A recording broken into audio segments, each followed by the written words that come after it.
All right, Shalom. Shalom. All right, we always start by giving all praise, honor, and glory to Yahweh, by Hashem, Yahweh Shai, by Hashem, Rakak Wadash, double honors to the apostles, elders of Great Millstone, and peace and salutations to the elect. All right, this is Ratazah coming at you once again with me today. Ratazah. Right, and we're going to do a lesson on this article we have here, which you should see on your screen, all right, from a website called Popular Mechanics.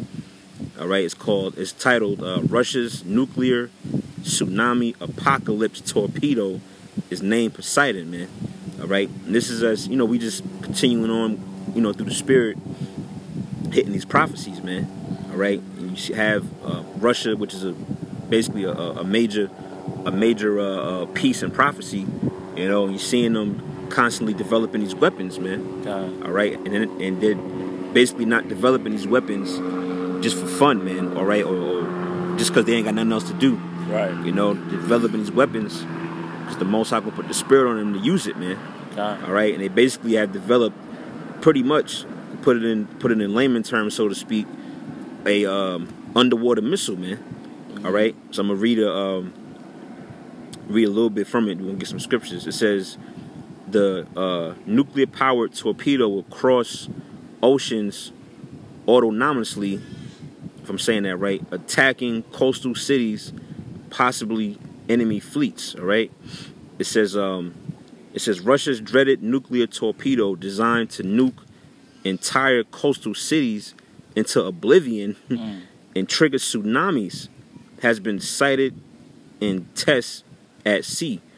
Once thought a hoax, internet researchers have tracked development of the system all the way back to 2008. The weapon was recently named Poseidon after the Russian military polled the public for a new name. And through the spirit, Lord willing, we're going to get into some information we found in regards to that name Poseidon, man. All right, it goes back to Greek, basically to the Greeks, man. All right, let me read this part. We can get a scripture. It says, the weapon formerly known as Status 6 and Canyon was recently renamed Poseidon. Poseidon beat out two other names. I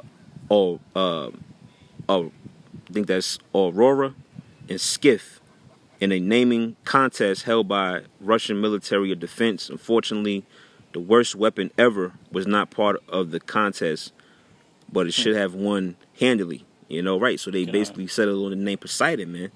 All right, you want to get a quick scripture? Joel. Oh yeah, you can start with Joel, the 3rd chapter. Yep. Because we basically living in a time of war, man, not a time of peace. All right, go ahead. It's Joel 3:9. It says, "Proclaim ye this among the Gentiles, prepare war, wake up the mighty men." Right, and that's why you're seeing these missiles. Like they said, the underwater torpedo, so to speak. These things are being developed, man, because waking up the mighty men, and it's being a time for war. All right, you want to say something? Oh, okay, go ahead. It says, "Prepare war, wake up the mighty men, let all the men of war draw near, let them come up." Yep. Hey, if I can say too, man, America, aka Babylon, has been preparing this for years. Because that's why they even have, because it takes years to make a weapon like this. This just don't happen overnight. Right. So America know that it's that war is near, man. War is not. That's right. That's why they have. Why would you have a weapon in this sort of range or damage or destruction? When nothing's gonna happen. That's right. You're not making it just for the looks of it or just to have some type of special name. America knows that great war is upon us. Yeah, that's right. Yep, go ahead. It says, "Let all the men of war draw near, let them come up. Beat your plowshares into swords and your pruning hooks into spears. Let the weak say, I am strong." Yeah, let the weak say. It said, beat your plowshares into swords and your pruning hooks into spears, which is what weapons of war, man. Yep. Those are killing weapons. Really, they represent the missiles. All right, they're fighter jets and they the different weaponry like that. And it said what? Let the weak say, I'm strong, man. All right. You got these smaller or minor countries and nations that once was considered weak. Now they got the military muscle, so to speak. You got Iraq. It was talking shit to United States. You know that didn't happen before. Right. You know, and these other smaller nations, like the brother was saying, is starting to buck up against U.S. because they see that they bullshit. That's right. You know. That's right. You go ahead. It says, "Assemble yourselves and come, all ye heathen, and gather yourselves together round about." And that's gathering together for war. You know, that's right. All these other heathen nations is going to come up against America. It says, "Oh, Slock, let me put that on." All right, go ahead. Go ahead. It says, "Thither cause the mighty ones to come down, O Lord. Let the heathen be wakened and come up to the valley of Jehoshaphat." Right, Jehoshaphat, which in the Hebrew is Yahweh Shaphat, man. It basically means the Most High's judgment. All right, and you see these, as the title says, apocalypse torpedo, man.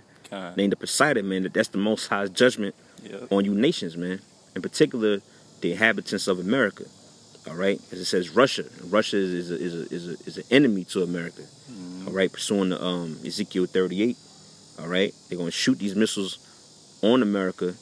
All right, and that's gonna be the judgment, man. But primarily, the place of judgment really is happening over there in the Middle East, man. That's why you're seeing all the uproars and the turmoil happening, and all them nations are gathering in that region, man. All right, the Lord is causing that friction. All right, is there any more? Yes, a little more. It says, "For there will I sit to judge all the heathen round about." It says, "Put ye in the sickle, for the harvest is ripe. Come get you down, for the press is full. The fats overflow, for their wickedness is great." Right, and it mentioned the sickle. And I believe the sickle, you see an image of the Grim Reaper, that stick he have in his hand with the hook. That's the sickle, man. Basically, that represents death. All right, so basically, death is being prepared for the inhabitants of the earth, man. Beginning with, you tribes, 2/3 of you Jakes, and Esau and other nations, man. If I could say too, it's because of your wickedness, you know. Yeah, that's right. The scripture say your wickedness overflow. You know, that's right. The Lord is sick and tired of seeing the wickedness and the iniquities being committed upon the earth, so He's going to purify it with that fire. That's right. That's right. Now, I think that's pretty much the point on that. I'm gonna jump to this other webpage we got dealing with the word or the name Poseidon. All right. This is from GreekMythology.com. Let me just read again. This excerpt. It says, Poseidon is the violent and ill-tempered god of the sea.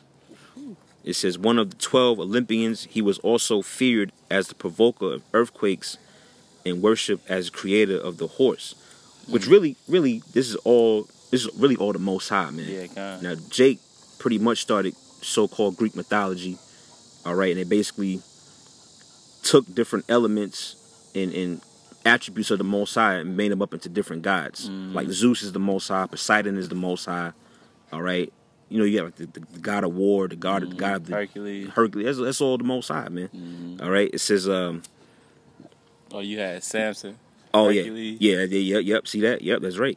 It says, a hot-blooded deity, Poseidon had many disputes with both gods and men, most famously with Athena and Odysseus, if I'm pronouncing that right. I'm gonna just jump down to this. That's all. I'm gonna jump down to this one point where it mentioned the Lord of the Sea. Let me see if I can find it. Let's see.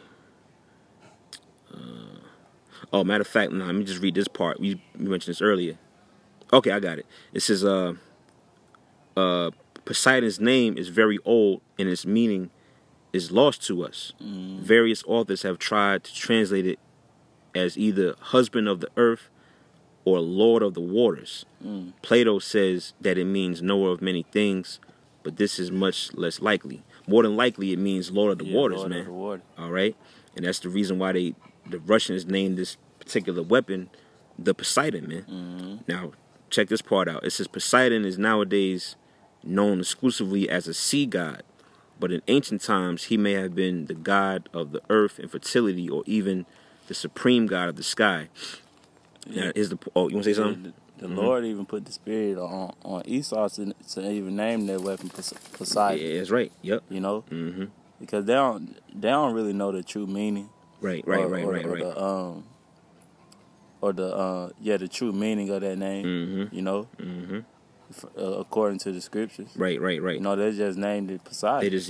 But it really had an actual meaning, and it's gonna do its job. You know. That's right. It's prophecy. That's right, man. Now check this out, right? This is how basically the Greek so-called Greek gods was Jake. It says, in fact, in portrayals, he looks very much like Zeus, a distinguished bearded man with a dense curly hair and piercing eyes. Man, who's that? Who you think about? You hear description, you think about Jake, man. Pierced eyes. Yeah, pierced eyes. He had a beard, and it says dense curly hair. Basically, coarse nappy hair, man. All right, ain't no Edomites walking around with no dense curly hair, man. Right. All right, that's straight up Jake, man. Yep. It says Homer says that his shriek was as loud as one of 10,000 men combined. Right, so he's basically a god of war, god of the sea. All right, which ultimately is Yahweh Bashem Yahushua, man. All right.